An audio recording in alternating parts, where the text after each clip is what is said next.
What if a quiet evening with your grandson turned into a life-changing conversation? It started with us just sitting together on the couch, watching Netflix like any other night. But then, he said something that made me stop, look at him differently. Want to know what he said? Stay tuned and find out. This moment made me rethink everything.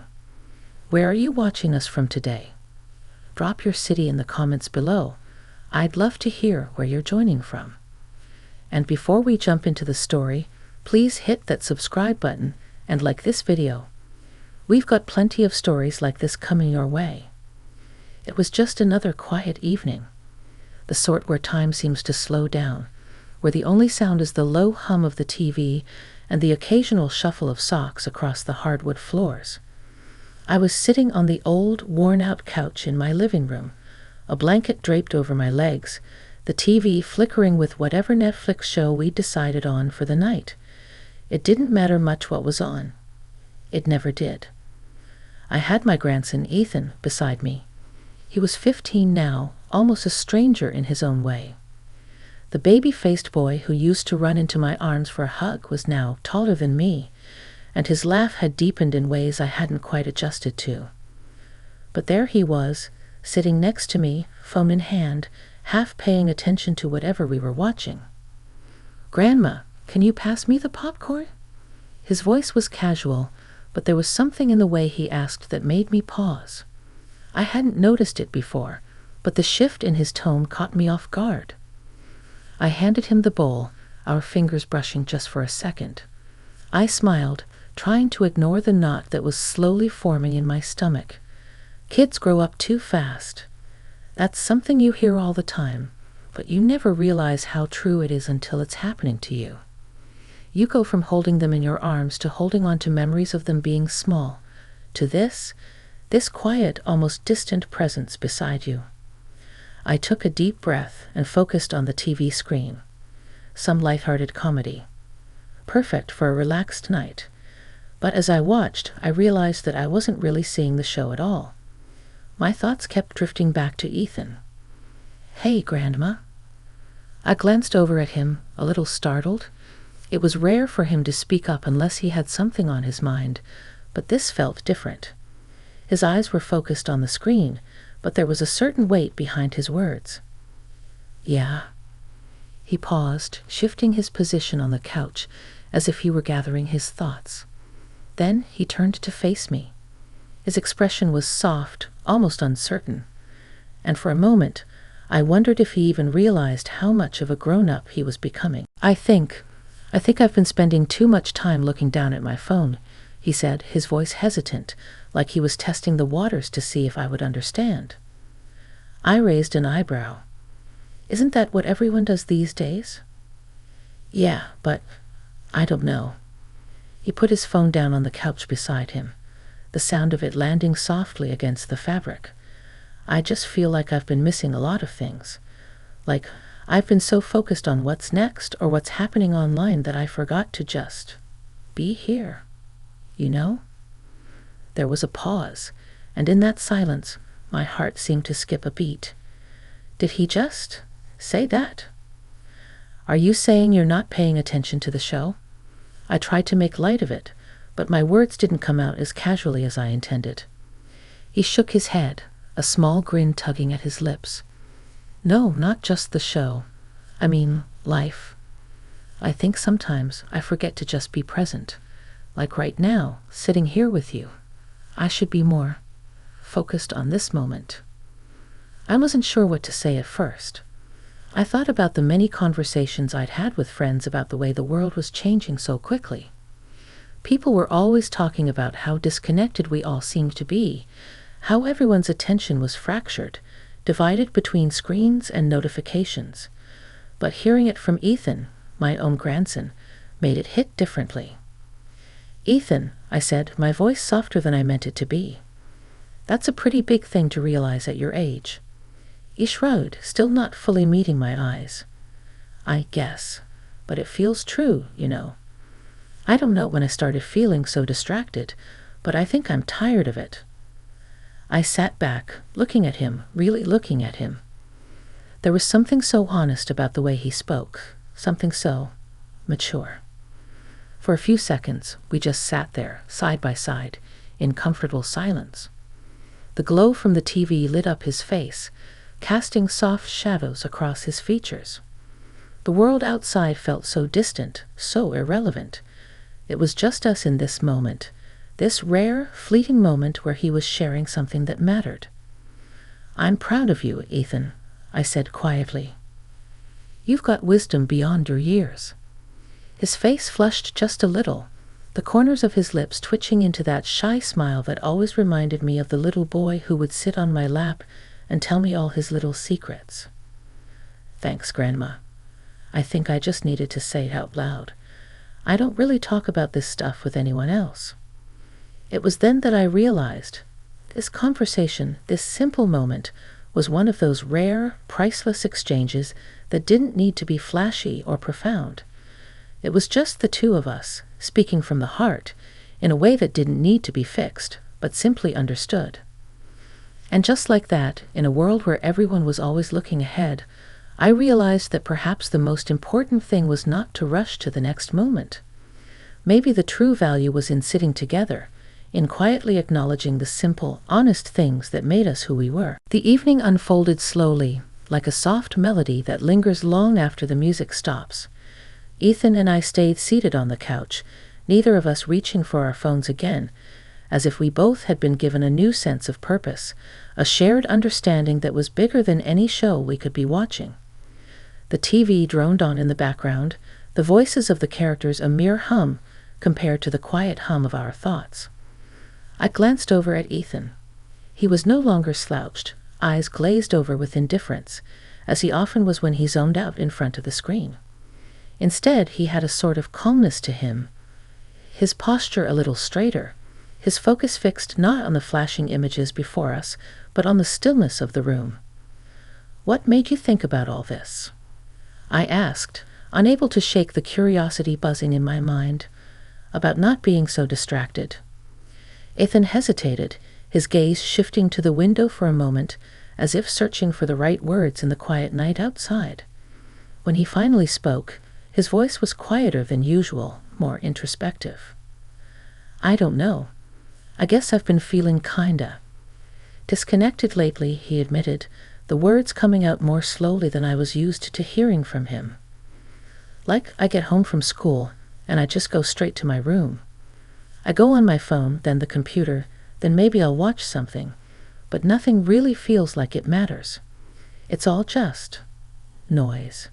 You know what I mean?" I nodded, even though I wasn't sure he could see it. "I do know," I said softly. "I think we all feel like that sometimes. The world moves so fast, and it's easy to get caught up in everything. But that doesn't mean you have to give in to it." His eyes met mine then, earnest and searching. "How do you deal with it, Grandma? How do you stay connected?" There was a pause, a brief flutter in my chest. I hadn't expected him to ask me that, to turn the tables and make me the one answering questions. But there was something in the way he looked at me, a sense of respect, perhaps, or maybe just the simple desire for guidance. I thought for a moment, my fingers absently twirling the edge of the blanket across my lap. "Well," I said, drawing the word out, "I guess I've learned over the years that it's not about avoiding everything else. It's about making sure the things that matter stay close." Ethan was still watching me closely, his head tilted slightly as if trying to piece it all together. "Like family?" he asked, his voice soft, unsure. I smiled at the way he phrased it. "Exactly," I said.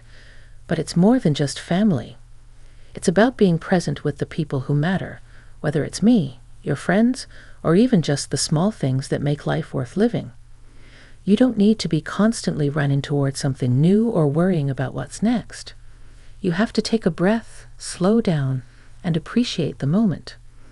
There was a silence between us, and I wondered if he was actually hearing me, or if this was one of those conversations that would slip through the cracks of his teenage world and get buried beneath the weight of new distractions tomorrow. But then, just as I was about to speak again, he nodded slowly, the sort of nod that told me he was actually processing my words. "I think I get it," he said after a beat, his voice quieter. "I think I've been living my life like I'm always waiting for the next thing, for something bigger. But maybe I just need to pay attention to what I have right now." "Exactly," I said, my heart swelling with a mixture of pride and relief. "That's the secret. It's not about the next big thing. It's about the things you already have right in front of you. Like right now, like sitting here with me." Ethan shifted a little on the couch, his body language softer now. "I think I've been so focused on what I want in the future that I forgot about the things I actually have." I smiled, feeling a warmth spreading through me, something tender and full of quiet understanding. "You're not alone in that, Ethan. I think we all do it, sometimes." For a long while, neither of us spoke. The evening wore on, and I realized with a kind of bittersweet joy that something had shifted between us. It was as if that small conversation, nothing particularly groundbreaking or life-changing in its words, had planted a seed, one that would slowly begin to grow, in both of us. I could see it in the way Ethan settled into the moment, his fingers now resting on the arm of the couch, his head tilted slightly back. His breath seemed deeper, more measured. It was like the noise of the world had quieted for just a second, and for the first time in a while, he was here, really here, with me. It made me realize something. Maybe I'd been so focused on keeping him close when he was younger that I had forgotten the importance of simply being here with him now, in this moment, even as we both changed. Our relationship had evolved, yes, but that didn't mean we had to lose touch with the parts of us that still mattered. After a while, he grabbed the remote and paused the show, the characters frozen mid-conversation on the screen. He turned to me, his expression now a little more serious, but still full of that curious energy that made me love him so much. "Grandma," he began, his voice steady, Do you think I'm growing up too fast?" I didn't answer right away. Instead, I simply looked at him. The boy who used to run to me with scraped knees, the boy who still sometimes needed a hug after a long day. I thought about the boy he was becoming, the teenager who was beginning to find his own way, the one who was learning the importance of the present, of family, and of really living. "No, Ethan," I finally said, my voice soft but full of conviction. "I think you're growing up just the way you're supposed to, and I'm proud of you." And for the first time in a long time, I didn't feel like the world was rushing us. I didn't feel like time was slipping through my fingers. I just felt the simple joy of being together, of knowing that no matter what came next, this moment, this quiet, unspoken connection between us, was enough. The night stretched on, and the world outside seemed to fade into a distant blur. The soft glow from the TV screen was the only light in the room, and yet it felt like something much warmer surrounded us. Ethan and I didn't return to the show, nor did we resume the scattered, distracted pace we had been accustomed to. The hours ticked by unnoticed, as if we had somehow stepped outside of time and into a space where only the two of us existed. It felt peaceful in a way I hadn't expected, almost as if the weight of our earlier conversation had settled into the room, giving it a new kind of purpose. I noticed how different the air felt now. It was thick with an unspoken understanding, a shared silence that carried more meaning than words could convey. I was aware of the soft rustling of the blanket around my legs, the occasional click of his fingers against the fabric of his jeans, the way his eyes would flicker to mine every now and then. His gaze wasn't as distant as it often used to be when we'd spent time together. Instead, he looked at me like he was trying to catch every fleeting moment, as though he knew something that I didn't. After a long stretch of quiet, Ethan spoke again, his voice softer, less certain, but still grounded with that quiet wisdom that had surprised me earlier. "Grandma, do you think people really change?" His question hung in the air, casual but with an undercurrent of something deeper, something vulnerable. I raised an eyebrow, genuinely curious where he was going with this. Ethan was always full of thoughts, sometimes so many of them at once, and yet this question felt different. It felt like a piece of him was searching for an answer, not just to satisfy his curiosity, but to help him understand something about himself. "I think people do change," I replied slowly, choosing my words carefully. "But I don't think change always happens the way we expect it to." He turned his body toward me, his elbow resting on the armrest. There was that same seriousness in his eyes that I'd seen earlier, a quiet intensity that seemed to make everything else in the room fade away. "I feel like I'm changing a lot right now," he admitted. "Like I'm not the same person I was last year. I don't even think I'm the same person I was a few months ago. And it's weird. I don't know if I like it or not." His confession hit me harder than I expected. It's strange, really, how we often think of change as something distant, something that happens only to other people. But then suddenly we realize it's happening to us too. And sometimes we don't even notice until we're in the middle of it. "I get that," I said quietly, leaning forward a little. Sometimes we don't notice the changes until they're already there. You wake up one day and realize you've grown, in one way or another, and it can be hard to figure out what to do with it. Ethan looked down at his hands, tracing the lines of his fingers as if searching for an answer there, somewhere within himself. "I don't really know who I'm supposed to be right now," he said, his voice barely above a whisper. "Like, part of me feels like I should still be a kid, but another part feels like I need to be something else. Something more. But I don't know what that is yet." I couldn't help but smile softly at his words, not in amusement but in a quiet recognition. Ethan, like so many others his age, was caught in the liminal space between childhood and adulthood, the awkward in-between where everything feels uncertain, and the world seems to be waiting for you to figure it out. It was a place I knew all too well, a place where I had spent much of my own youth trying to make sense of who I was supposed to be.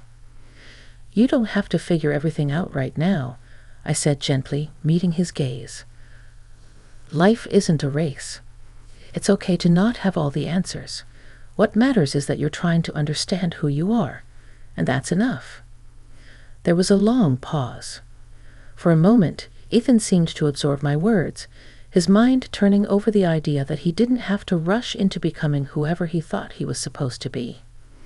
Maybe he didn't have to have all the answers right now, and maybe that was perfectly fine.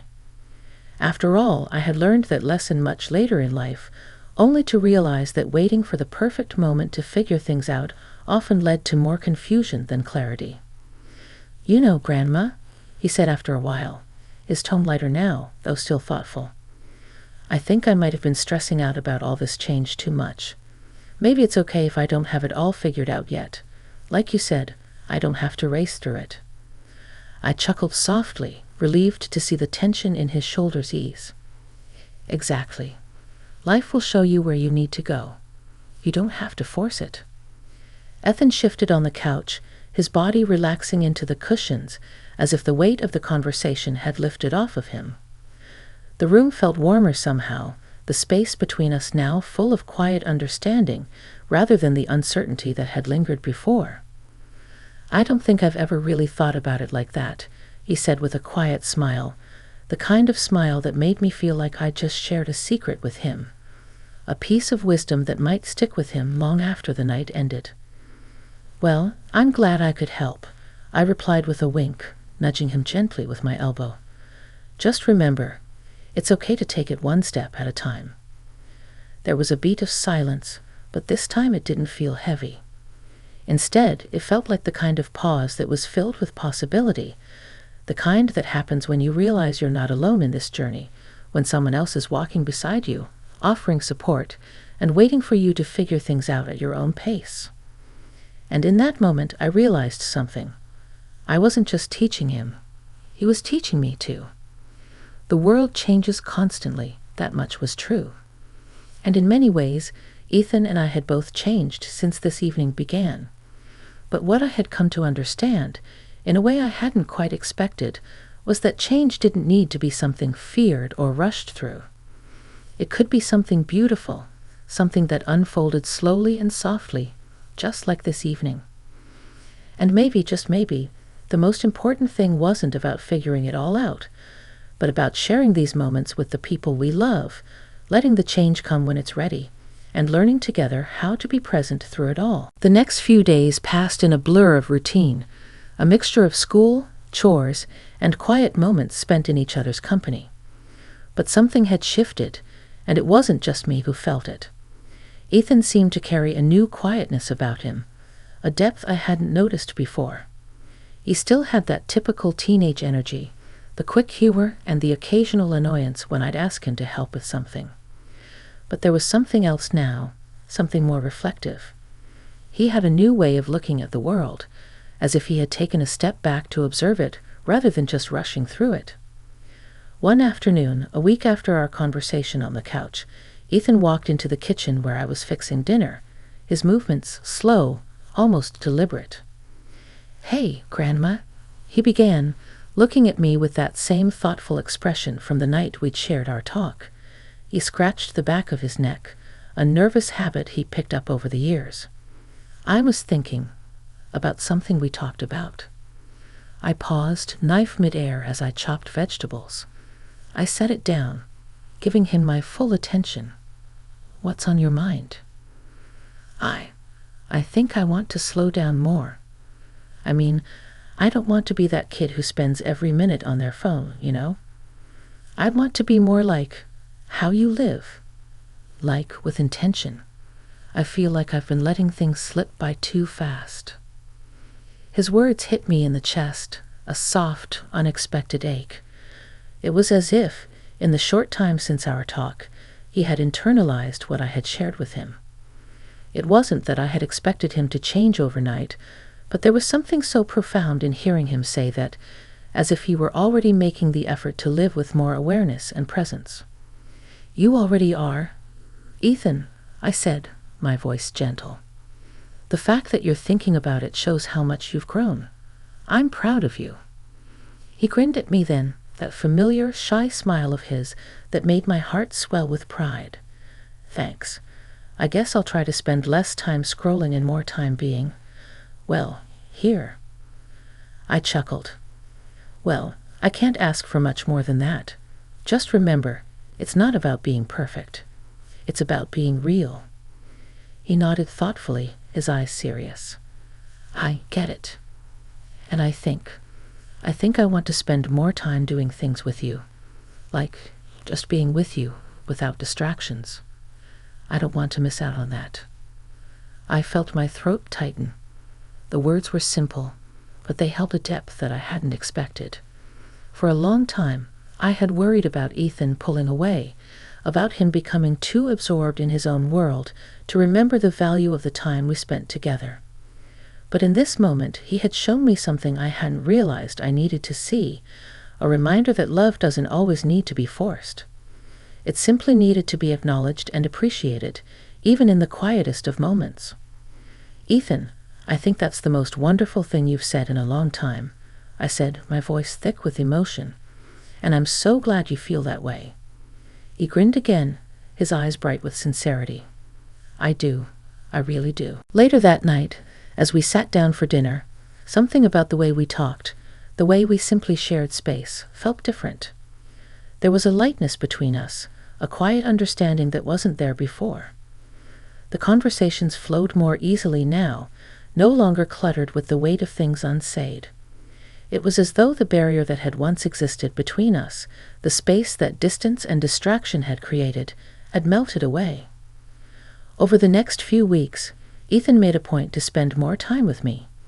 He'd sit at the kitchen table with me while I made breakfast, or join me for walks in the neighborhood,